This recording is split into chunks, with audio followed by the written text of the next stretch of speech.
આઝાદ club Keshod દ્વારા પહલગામમાં મૃત્યુ પામેલા પ્રવાસીઓને શ્રદ્ધાંજલિ આપવામાં આવી।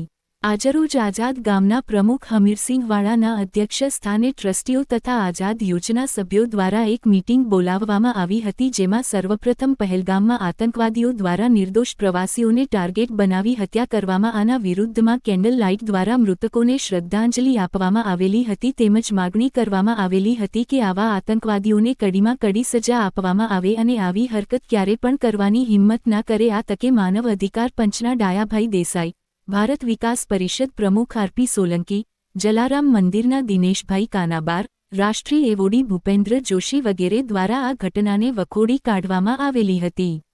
આ મીટિંગમાં એવું પણ નક્કી કરવામાં આવેલું હતું કે આગામી દિવસોમાં કેશોદ આજુબાજુના આર્મીમેનનું સન્માન તેઓની દેશ સેવા માટે કરવામાં આવશે, તેમજ વોલીબોલ અને કબડ્ડીની રમતોનું આયોજન પણ કરવામાં આવશે।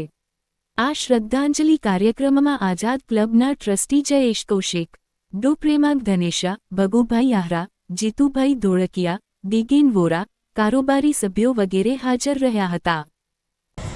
હું ડૉક્ટર હમીરસિંહ વાળા, પ્રમુખ શ્રી આઝાદ ક્લબ કેશોદ।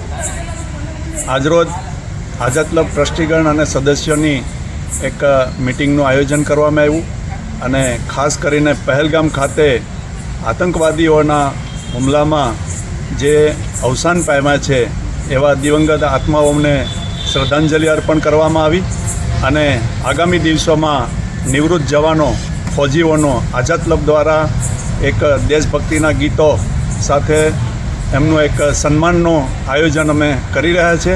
ટૂંક સમયમાં જ એની અમે જાહેરાત કરીશું।